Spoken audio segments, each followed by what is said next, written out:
వందనాలు చెల్లిస్తుంటున్నాను. దేవుని వాక్యం విందాం. 2 తిమోతి రాసిన పత్రిక 3వ అధ్యాయము 1 నుంచి 3 వచనాలు చదువుకుందాం. 3-4 వచనాలు.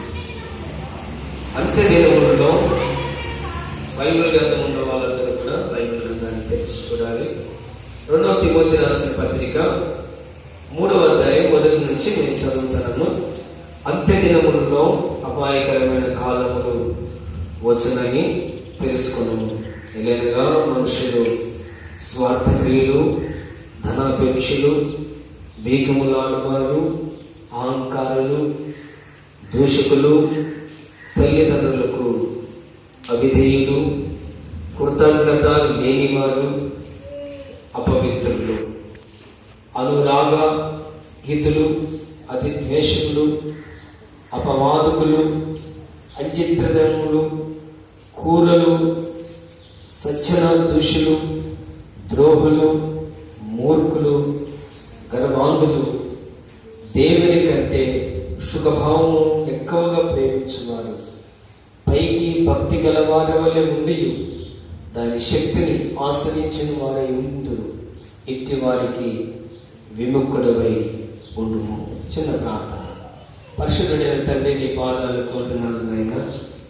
నీ వాక్యాన్ని మేము వింటుండగా ఆత్మతో అభిషేకించి మీ యొక్క దివ్యమైన మాటలు మా అందరితో మాట్లాడమని ప్రార్థన చేసుకుంటున్నాను. దేవానికి వందనాలు. మీరు చక్కగా మాతో మాట్లాడుతామని నమ్ముతున్నాం. పరిశుద్ధాత్మ దేవ, ఈ సమయాన్ని చేతులకు సమర్పిస్తూ రక్షకుడైన యేసు ప్రభు నామమున ప్రార్థన చేసి అడిగి వేడుకొని మీ చేతులకు సమర్పిస్తున్నాం తండ్రి.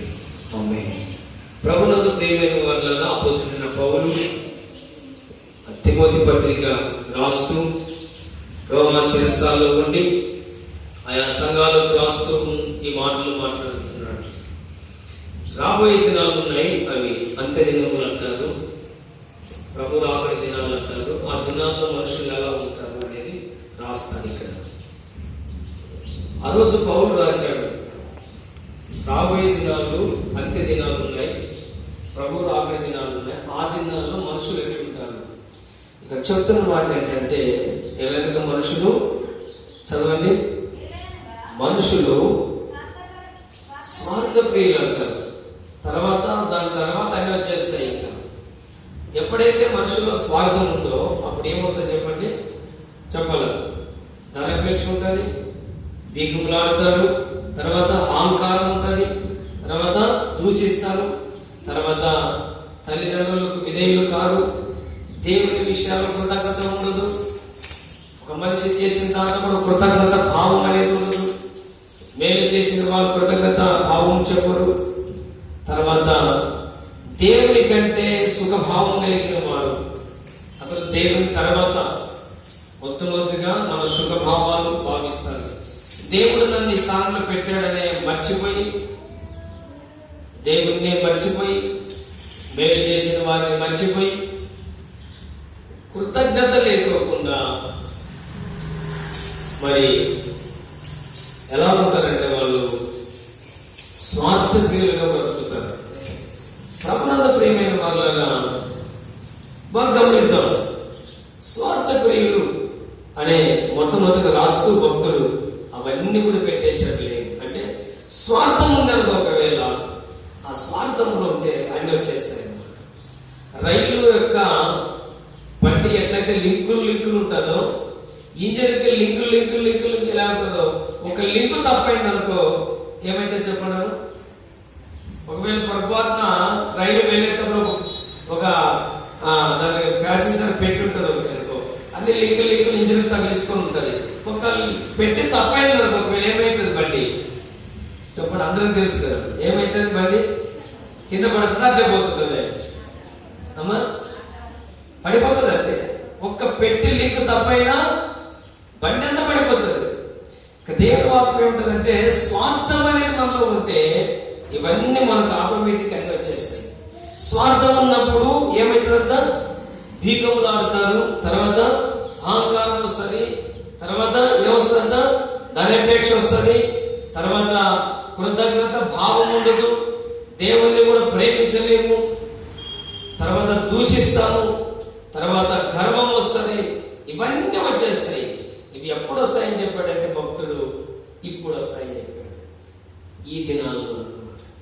ఇప్పుడు చూడండి, ఎవరినైనా కదిలించండి, స్వార్థం ఉంటుంది. కానీ ఇప్పుడు వచ్చే రోగము స్వార్థం లేని రోగం, అందరికి వచ్చేస్తుంది.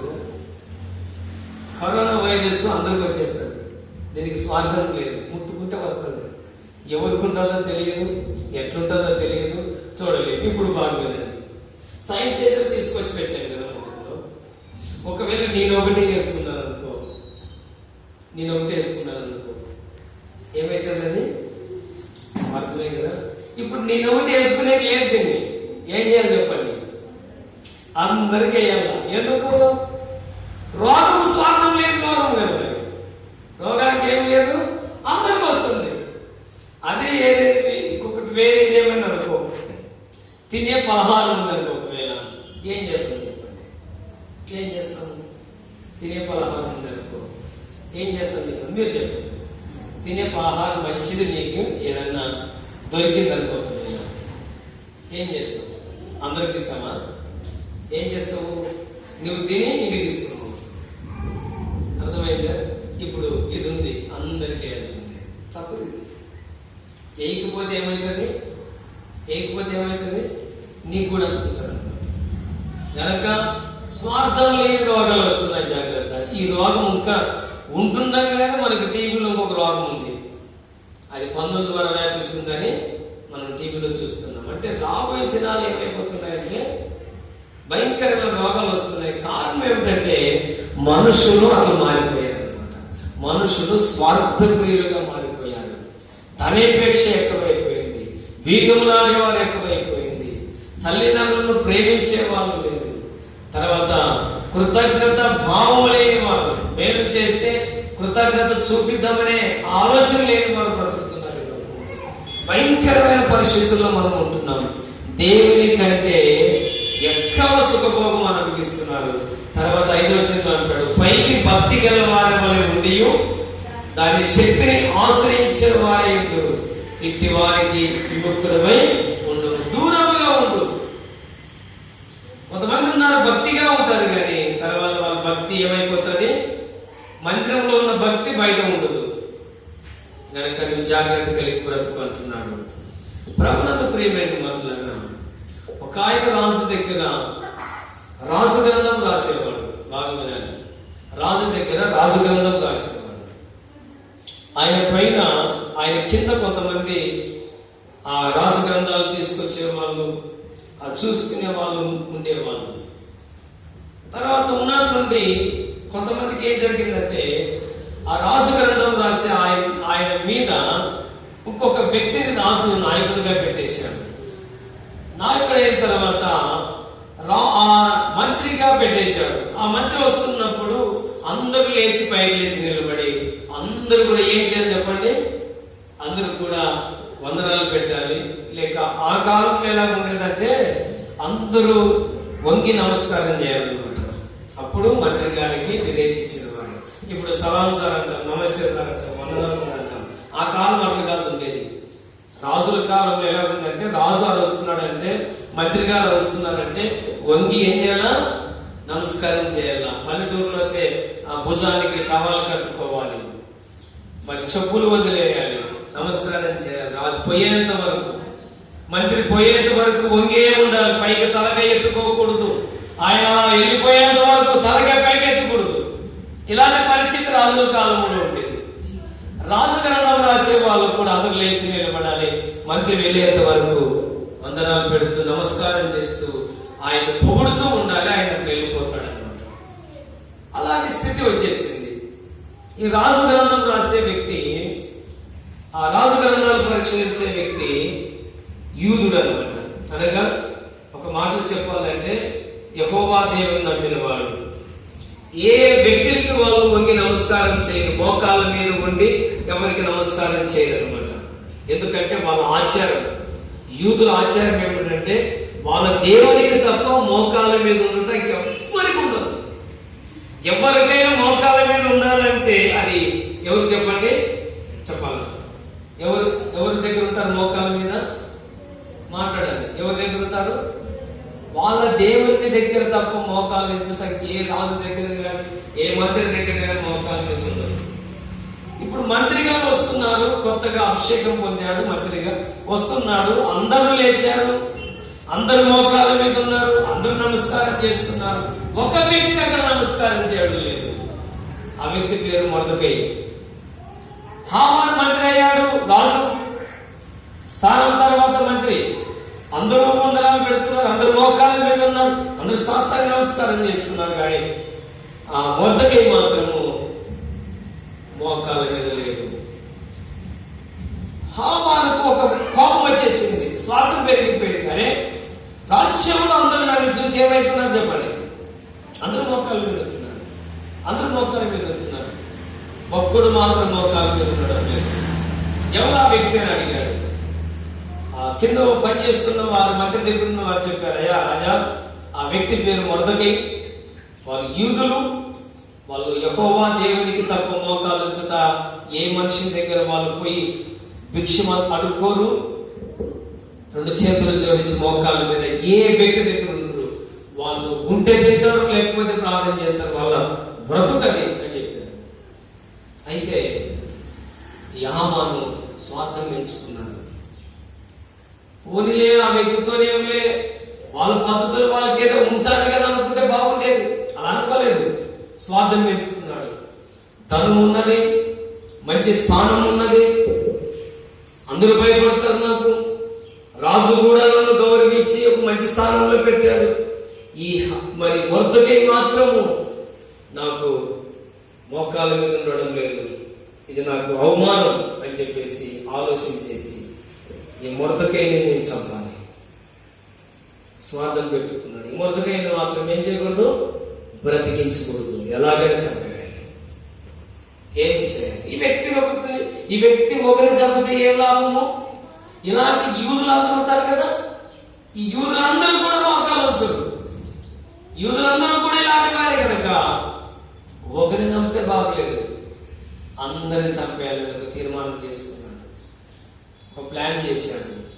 రాజు దగ్గరికి పోయి అడిగాడు, రాజా, నీ మాటను నీ శాస్త్రాన్ని పాటించలేని ఒక జాతి ఉంది, ఆ జాతి ఎవరంటే యూదా జాతి. ఆ యూదా జాతిని మనం ఉండిస్తే రేపు భవిష్యత్తులో మన రాజ్యానికి ఆటంకాలు వస్తాయి కనుక ఆ జాతిని అంతా కూడా మనం ఏం చేయాలా, చంపుమారే. రాజుకు తెలియదు, ఏ జాతి అని అడగలేదు, ఎవరని అడగలేదు, ఏమీ అడగలేదు. వెంటనే ఏం చేశాడంటే, అక్కడ మంత్రి కదా, ఓకే నీ ఇష్టం ఏమని చేయన్నాడు, దానికి కావాల్సిన సహాయం అందించాడు. ఈ యొక్క హామాను అన్ని ప్లాన్ చేసుకున్నాడు చంపేయాలని. తన ఇంటి దగ్గర, హామాను ఇంటి దగ్గర 52 యొక్క ఎత్తు మూరలు కలిగిన ఉరికొయ్య చేపించాడు. ఎవరి కోసము? ఎవరైతే ఆయన దగ్గర మోకాలు వచ్చలేదో మొర్దెకై ఆయన కోసం ఉరికొయ్య చేపించాడు. ఆయన మాత్రం వాళ్ళ ఇంటి దగ్గర ఉరి తీయాలా, అందరినీ ఎక్కడంటే ఎక్కడ చంపివేయాలని స్వార్థంతో ఆలోచన చేశాడు. ఒక సమయం రానే వచ్చింది. ఇప్పుడు మొర్దెకై రాజు దగ్గర గ్రంథాలు పరిశీలించే వాడు వెళ్ళి గేటు దగ్గర బట్టలు చెప్పుకొని, బూడిద పూసుకొని, తిటికట్ట కట్టుకొని ఏడుస్తూ తన దేవునికి ప్రార్థన చేస్తున్నాడు. ప్రభువా, ఇలా అయిపోయింది ఏమిటి? తన కుమార్తె అయిన రాణి గారికి పంపించాడు వర్తమానం, అమ్మ ఇదిగో మన జాతి అంతటిని కూడా చంపేస్తున్నారు. ఒక ఆయన స్వార్థంతో ఆలోచన చేశాడు, హామాను స్వార్థంతో ఆలోచన చేసి మన జాతిని అంతా కూడా నాశనం చేయాలని చూస్తున్నాడు. ఏం చేస్తావు? ఏం లేదో నీవు రాజుగారితో మాట్లాడాలి. ప్రభునందు ప్రియమైన వారులారా, రానే వచ్చింది సమయం, రానే వచ్చింది. ఈయన ప్రార్థన చేస్తున్నాడు. రాజుగారు చెప్పాడు, వెళ్ళి ఆ రాజు గ్రంథాలు పరీక్షలిచ్చే మొర్దెకై ఎందుకు అట్లున్నాడో నాకు అర్థం కావడం లేదు, ఆయన బట్టలు చెప్పాడు కట్టుకోమని. ఈయన రావడం లేదు, బూడిదలు కూర్చున్నాడు, తలంతా కూడా బూడిద పూసుకుంటున్నాడు, ఏడుస్తున్నాడు. 1 దినమైంది, 2 దినాలైంది, 3 దినాలైంది, 4 దినాలైంది, ఎవరికి అర్థం కావడం లేదు. ప్రభునందు ప్రియమైన వారులారా, బాగున్నారు. ఎవరు చూస్తున్నారు ఈ సంగతులన్నీ? మనుషుల అంతరంగంలో ఎవరికి తెలుసు చెప్పండి? దేవునికి తెలుసు. ఆయన సంతానాన్ని నాశనం చేద్దామనుకున్నాడు హామాను. దేవునికి తెలుసు. ఒక దినం వచ్చేసింది. ఈ హామాను అనుకున్నాడు, ఈ రాత్రి పోయి నేను రాజు దగ్గర పర్మిషన్ తీసుకుని ఇక వెంటనే మొర్దెకై మొదలుకొని అందరిని చంపేద్దామని తీర్మానం చేస్తున్నాడు.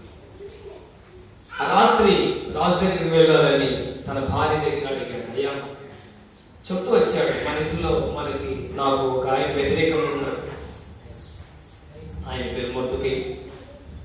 చాలా నన్ను చూసి అందరూ మోకాళ్ళు వస్తున్నారు, ఆయన మాత్రమే మోకాళ్ళు వచ్చు. ఏం చేద్దామంటే భార్య ఏం చెప్పాలో చెప్పండి. ఏం చెప్పాలమ్మా భార్య? ఏం చెప్పాలా? మనకెందుకు ఆయనతో? అందరూ మోకాళ్ళు వస్తారు కదా, ఆయన ఒకడు, ఆయనతో ఏం చెప్పాలా? చెప్పాలి కదా మాట.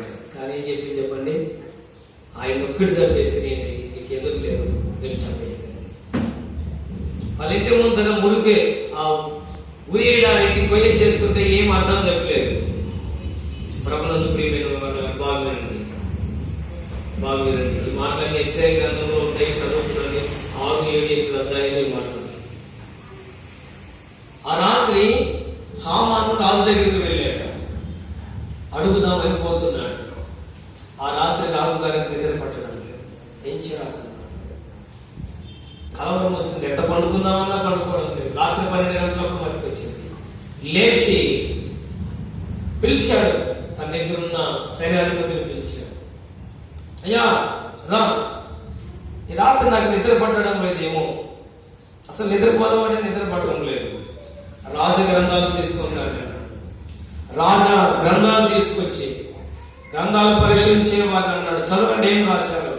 రాజుకు మేలు చేసిన వారికి ఎవరికైనా మనం చేయకోకుండా ఆపినామా? చూడండి.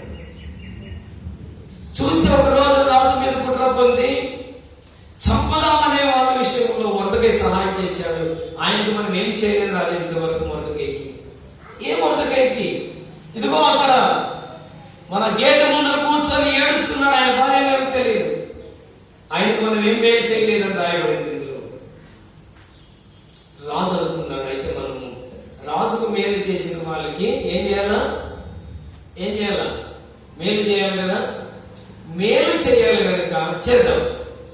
అదొకటి కొలువు ఉంది, అందుకోసం నాకు నిద్ర పట్టలేదు. ఎవరైనా బయట ఉన్నారేమో పిలుచు, మంత్రి వర్గీయులు ఎవరైనా ఉన్నారేమో చూడు, వాళ్ళకి ఆజ్ఞాపిస్తాను, వాళ్ళు చేస్తారులే అని చెప్పేసి అనుకుని రాజు ఈ సైన్యాధిపతిని పంపించాడు. పంపించినప్పుడు ఏం జరిగింది ప్రియులారా? ఆ ఇంటి కాడ నుంచి బయలుదేరి కరెక్ట్ హామాను ఉన్నాడు. ఎందుకు అనుకున్నాడు చెప్పండి? హామాను దేన్ని అడిగేకున్నాడు? ఏం చేయడానికి వచ్చాడు హామాను? చెప్పండి, ఏం చేయడానికి రాజు దగ్గరికి వచ్చాడు?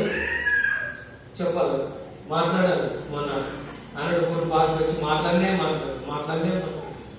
అందుకని నేను కూడా మీరు మాట్లాడాలి. ఏం చేయడానికి వచ్చాడు చెప్పండి గట్టిగా. మొర్దెకైని చంపడానికి పర్మిషన్ తీసుకోవడానికి వచ్చాడు. ఎవరి దగ్గరికి? రాజు దగ్గరికి. ఇప్పుడు మంత్రి చెప్తే చేస్తాడు అంతే. మంత్రి రాజు ఒక మాట అడుగుతాడు, చేస్తాడు.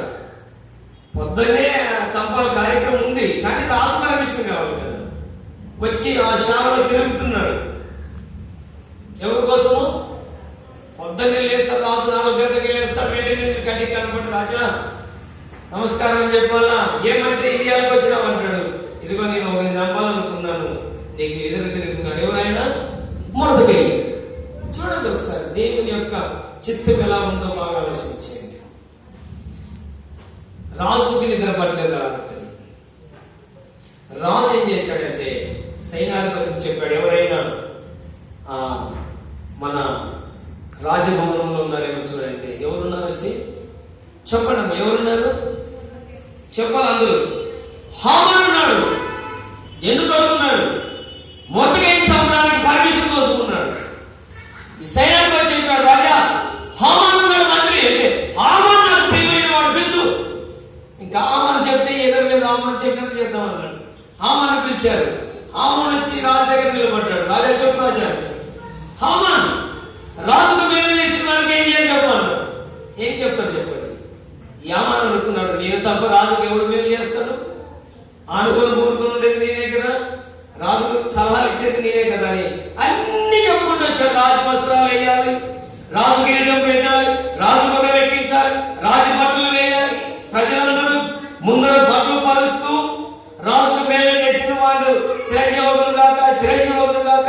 చెబుతూ ముందుకు వెళ్ళాలన్నాడు.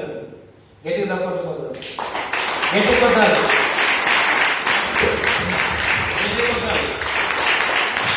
హల్లెలూయా. చెప్పండి, ఏం చేయాలన్నాడు? ఏం చేయాలన్నాడు? అన్ని ఎవరు ఊహించుకొని చేస్తున్నాడు? తనను ఊహించుకొని చేస్తున్నాడు. స్వార్థము. రాజు వెంటనే అన్నాడు, మన గేటు వాకిల్లో బూడిదలో కూర్చున్న మొర్దెకైకి స్నానం చేపించి నువ్వు చెప్పినవి ఏమీ తక్కువ కాకుండా అలాగే చేయన్నాడు. గట్టి తప్పదు. దేవుడు అన్యాయస్తుడు కాదు, మనుషులు అన్యాయస్తుడు. మనుషులు స్వార్థప్రియులు, మనుషులు ధనాపేక్ష కలిగిన వారు, మనుషులు బీగములు వారు, మనుషులు కృతజ్ఞత భావం లేనివారు. దేవుడు మాత్రం ఎన్నడూ చెప్పాల, ఎన్నడూ ఆయన అన్యాయస్తుడు కాదు, ఆయన న్యాయం చేస్తాడు. వెంటనే మొర్దెకైని తీసుకొచ్చాడు, సైనికులు పంపించి స్నానం చేయించాడు, రాజవస్త్రాలు ఇప్పించాడు, రాజగుర్రం ఇప్పించాడు, రాజకిరీటం పెట్టాడు. గుర్రం పట్టుకొని ఎవరు పోవాలి ఇప్పుడు? మంత్రి. ఎవరైతే చంపుదాం అనుకున్నాడు ఆ వ్యక్తి ఏమంటారు పోవాలా? రాజుకు మేలు చేసిన వాడు ఇలాగ దీవించబడతాడు, ఇలాగే చెప్పబడతాడని వెళ్ళిపోయాడు. ఏడుస్తూ తన ఇంటికి వెళ్ళాడు. బాగుండాలి. తన ఇంటికి వెళ్ళి తన భార్యతో చెప్పాడు. భార్యకి డౌట్ వచ్చింది, పిల్లలకు డౌట్ వచ్చింది. నువ్వు చంపుదామని ఉడికి చేపించి పెట్టిన ఆ మొర్దెకైని రాజు ఇంత సన్మానించాడా? అసలు వాళ్ళు ఎవరు అని అడిగితే వాళ్ళు యూదులు. ఎటుకపట్లు పడదు. వాళ్ళు యూదులు, వాళ్ళు నజరేయుడైన యేసుక్రీస్తును నమ్ముకున్న ఆయన ప్రజలు, ఆయన రక్తంతో కడగబడిన వారు. ఆయన శిలువ దగ్గర మోకాలు వచ్చి ప్రతిరోజు కన్నీళ్లు కాచి ప్రార్థన చేసి ఆయన పిల్లలు. భార్యకు గుండె తడలం అయిపోయింది. వెంటనే చెప్పింది, నీలో స్వార్థం. వెంటనే రాజు దగ్గరికి వెళ్ళి చెప్పి మొర్దెకైని పోయి వేడుకో, అయ్యా నన్ను క్షమించి నిన్ను చంపుదాం అనుకున్నా, నీ మీద స్వార్థం పెంచుకున్నా, నువ్వు చేస్తున్న ప్రతి పనిలో అడ్డం వచ్చాను, నన్ను క్షమించాయని వేడుకో. వినలేదు. సామాన్యం లేదు. మొర్దెకైని చంపేయాలి. మొర్దెకైని చంపాలి. భార్య చెప్పినప్పుడు వింటే బాగుంది, పిల్లలు చెప్పినప్పుడు వింటే బాగుంది. వినలేదు. వెళ్ళి నేరుగా వెళ్ళి మొర్దెకై దగ్గర సాతాను పడయ్యా, నన్ను క్షమించయ్యా,